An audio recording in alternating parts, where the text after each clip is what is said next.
Assalamualaikum warahmatullahi wabarakatuh. Selamat pagi anak-anak semuanya. Bagaimana kabarnya hari ini?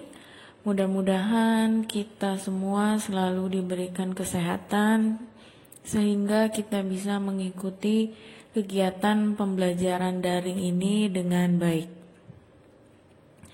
Pada hari ini kita akan masuk ke bab baru, yaitu bab 3 tentang klasifikasi materi dan perubahannya.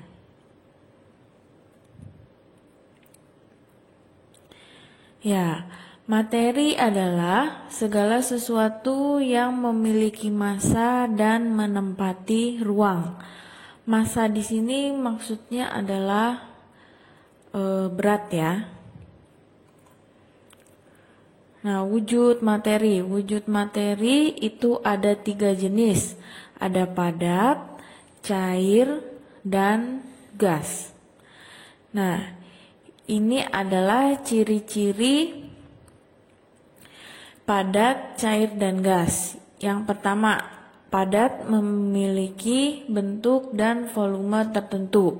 Kalau cair memiliki volume tertentu tetapi tidak memiliki bentuk yang tetap. Jadi dia tergantung sama tempat yang digunakan. Kemudian kalau gas tidak mempunyai volume dan bentuk tertentu. Kemudian yang kedua, jarak antar partikel zat padat sangat rapat. Kalau cair, jarak antar partikel zat cair lebih renggang. Jarak antar partikel gas sangat renggang. Kemudian yang ketiga ada partikel-partikel zat padat tidak dapat bergerak bebas. Kalau cair, partikel-partikel zat cair dapat bergerak bebas namun terbatas. Kalau partikel-partikel gas dapat bergerak sangat bebas. Itu adalah perbedaan dari zat padat, cair, dan gas. Selanjutnya, materi dibagi menjadi 2 bagian. Ada zat tunggal dan campuran. Zat tunggal ada 2 jenis.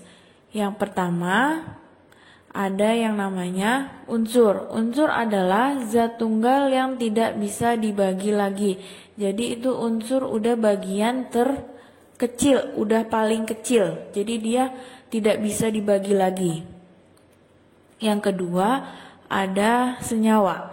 Senyawa adalah penggabungan 2 unsur. Jadi ketika ada 2 unsur digabungkan, dia akan menjadi senyawa. Kemudian ada campuran. Campuran itu memiliki 2 jenis. Ada campuran homogen dan campuran heterogen. Nah, selanjutnya kita bahas tentang campuran. Apa sih campuran itu? Campuran adalah suatu materi yang terdiri atas 2 zat atau lebih yang masih mempunyai sifat zat asalnya. Nah, contoh dari campuran itu ada susu coklat, air, udara, batuan, dan garam, dan masih banyak lagi. Nah, ternyata campuran itu dibagi jadi 2 jenis. Tadi kan udah Ibu singgung sebelumnya, ada campuran homogen dan campuran heterogen. Apa sih campuran homogen itu? Campuran homogen adalah campuran yang tidak dapat dibedakan zat-zat yang tercampur di dalamnya. Jadi maksudnya campuran homogen itu adalah campuran atau larutan yang ketika digabungkan dia itu larut zatnya, jadi tidak kelihatan, tidak bisa dibedakan mana pelarut sama terlarutnya. Nah, kan larutan tersusun atas pelarut. Nah, biasanya pelarutnya itu adalah air dan zat terlarut. Contoh dari campuran homogen adalah ada larutan gula, larutan garam, sirup, dan lain-lain. Jadi campuran yang ketika dicampur kemudian dia jadi larut itu disebut dengan campuran homogen. Nah, kalau campuran heterogen, campuran zat yang tidak dapat bercampur satu dengan yang lain secara sempurna sehingga dapat dikenali zat penyusunnya. Jadi kalau heterogen itu ketika suatu zat dicampurkan dia tidak bisa bersatu. Jadi dia misah, kemudian terlihat zat-zat penyusunnya tuh apa aja. Nah, contohnya adalah campuran pasir dan air, campuran air dan minyak, dan campuran air dan tanah. Kalian bisa cari sendiri ya contoh-contoh lain dari campuran homogen dan campuran heterogen. Nah, bagaimana cara memisahkan campuran? Yang pertama, dengan cara filtrasi atau penyaringan. Ini yang banyak digunakan di kehidupan sehari-hari. Penyaringan adalah metode pemisahan campuran yang digunakan untuk memisahkan cairan dan padatan yang tidak larut berdasarkan pada perbedaan ukuran partikel zat-zat yang bercampur. Jadi kalau penyaringan itu untuk memisahkan cairan dan padatan. Nah, di sini ada gambar pemisahan campuran menggunakan kertas saring. Jadi di sini ada air kotor, kemudian ada kertas saring, kemudian ada saringannya. Nah, kertas saring ini berguna untuk tempat kotoran-kotoran itu nanti terpisah sama air yang bersih, air yang udah difiltrasi. Jadi ntar kotoran-kotorannya pada nempel di kertas saring. Selanjutnya yang kedua ada sentrifugasi. Sentrifugasi itu sering dilakukan sebagai pengganti filtrasi jika partikel padatan yang terdapat dalam campuran memiliki ukuran sangat halus dan jumlah campurannya lebih sedikit. Kalau yang filtrasi itu partikel padatannya kan besar ya. Kalau yang untuk sentrifugasi dia mirip dengan filtrasi tapi partikel padatannya memiliki ukuran yang sangat halus. Nah, biasanya metode sentrifugasi ini digunakan untuk memisahkan sel-sel darah merah dan sel-sel darah putih dari plasma darah. Nah, ini alat yang digunakan untuk melakukan pemisahan campuran dengan cara sentrifugasi. Yang ketiga ada distilasi atau penyulingan. Destilasi atau penyulingan cara untuk memisahkan suatu zat cair dari campurannya. Prinsip kerjanya itu berdasarkan perbedaan titik didih dari zat cair yang bercampur sehingga saat menguap setiap zat akan terpisah. Jadi kedua zat tersebut kita didihkan sampai dia mendidih, kemudian nanti saat dia menguap itu zatnya akan terpisah. Nah, ini alatnya untuk melakukan pemisahan campuran dengan distilasi. Ya, kemudian yang keempat adalah kromatografi.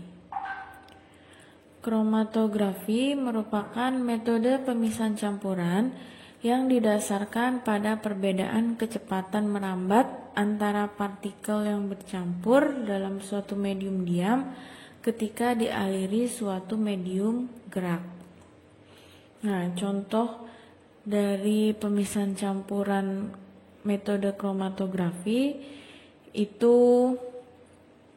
adalah digunakan untuk memisahkan zat warna dan tes urin untuk seseorang yang dicurigai menggunakan obat terlarang, kemudian seorang atlet yang dicurigai menggunakan doping atau alat untuk kuat, serta memisahkan tinta.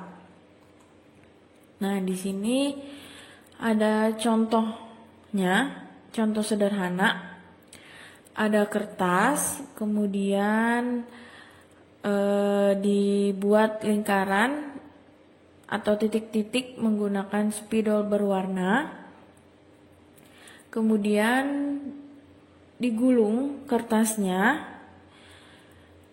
Setelah itu kalian celupkan di gelas atau wadah yang berisi cairan asam amino. Ya, ketika kertas ini dicelupkan sebentar, kemudian diambil, didiamkan selama 10-15 menit, nanti hasilnya akan seperti ini. Jadi zat-zat warnanya itu akan terpisah. Selanjutnya ada sublimasi. Sublimasi adalah prinsip kerja metode pemisahan campuran. Dengan cara sublimasi didasarkan pada campuran zat yang memiliki suatu zat yang dapat menyublim. Menyublim adalah perubahan wujud zat padat ke wujud gas, sedangkan zat lainnya tidak dapat menyublim. Nah, ini contoh metode sublimasi.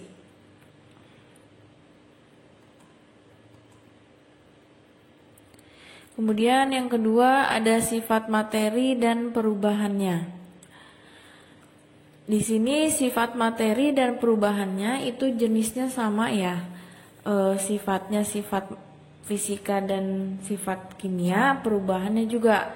Yang pertama ada perubahan fisika. Perubahan fisika adalah perubahan zat yang tidak disertai dengan terbentuknya zat baru. Contohnya, nah ini contohnya ada mencair, membeku, menguap, mengembun, menyublim, dan mengkristal. Kemudian yang kedua itu adalah perubahan kimia. Kalau perubahan kimia adalah perubahan zat yang dapat menghasilkan atau membentuk zat baru dengan sifat kimia yang berbeda dengan zat asalnya. Jadi kalau perubahan kimia itu ada tambahan zat baru. Gitu. Ciri-ciri dari perubahan kimia: terbentuknya zat baru, terbentuknya gas, terbentuk endapan, terjadinya perubahan warna, terjadinya perubahan suhu, dan keasaman. Nah, sekarang kita akan bahas dulu tentang keasaman. Keasaman adalah suatu zat sifat kimia yang berwujud larutan atau cairan.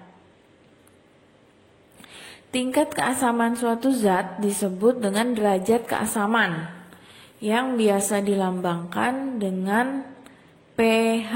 P-nya kecil, H-nya besar. Nah, keasaman suatu zat dapat ditentukan oleh indikator. Nah, alat yang digunakan untuk menentukan keasaman suatu zat itu disebutnya dengan indikator. Nah, indikator itu terbagi dua jenis, ada yang alami, ada yang buatan. Nah, yang sering digunakan dalam praktikum di sekolah biasanya itu kita menggunakan indikator buatan yang disebut dengan kertas lakmus. Kertas lakmus, nah ini gambarnya ya. Kertas lakmus ada dua warna, ada warna merah dan warna biru. Nah, bagaimana cara menggunakan kertas lakmus ini pada larutan untuk mengetahui jenis larutannya? Jadi, kalau misalkan kita punya cairan, kemudian kalau misalkan kita masukkan di larutan yang bersifat asam, nanti kertas lakmus merahnya akan tetap merah. Kalau misalkan nanti kamu masukinnya lakmus biru, dia akan berubah jadi merah. Nah, selain asam ada juga larutan netral dan basa. Kalau basa itu nanti lakmus merahnya jadi biru. Lakmus birunya tetap menjadi biru. Satu lagi ada larutan netral. Kalau larutan netral itu namanya juga netral ya, berarti dia tetap ketika dimasukkan lakmus merah dia tetap merah, kalau dimasukkan lakmus biru dia tetap biru. Nah, untuk mempermudah mengingatnya, ketika ada soal nanti, ingat aja asam, ambil kata belakangnya M, merah. M merah berarti semua lakmus akan menjadi merah. Kalau basa B berarti artinya biru, berarti semua kertas lakmus akan menjadi biru gitu. Nah, contoh larutan asam itu biasanya ya yang asam-asam, jeruk, cuka, itu dia pasti masuknya ke larutan asam. Kalau basa itu contohnya sabun mandi, sabun cuci piring, sampo, itu adalah contoh dari larutan basa. Nah, ini adalah perbedaan perubahan fisika dan kimia. Kalau perubahan fisika tidak terbentuknya zat baru, komposisi materi tidak berubah, jadi sama, tidak ada tambahan zat lagi. Kemudian kalau perubahan kimia terbentuknya zat baru dan komposisi materi sebelum dan sesudah reaksi mengalami perubahan atau perbedaan. Nah, ini adalah contoh-contoh perubahan materi. Nah, ini ada perubahan fisika, contohnya beras diubah menjadi tepung beras, kayu diubah menjadi kursi. Nah, kayu diubah menjadi kursi, tidak ada penambahan zat apapun. Ya, itu adalah contoh dari perubahan fisika. Kemudian ada air berubah menjadi es atau es mencair, itu dia juga termasuk perubahan fisika karena tidak ada penambahan zat lainnya. Nah, kalau perubahan kimia, singkong menjadi tape. Nah, sebelum menjadi tape, singkong difermentasi dulu. Difermentasi pasti ada penambahan zat-zat baru. Nah, itu dia yang menyebabkan singkong menjadi tape masuk ke perubahan kimia. Kemudian pembakaran kayu. Ketika kayu dibakar akan menjadi arang, kan? Itu udah beda zatnya. Kemudian makanan basi. Makanan basi itu pasti rasanya asam, udah nggak enak. Ya, itu dia juga ada perubahan zat baru. Ya, sekian penjelasan saya untuk materi hari ini, mudah-mudahan bisa kalian pahami. Terima kasih. Wassalamualaikum warahmatullahi wabarakatuh.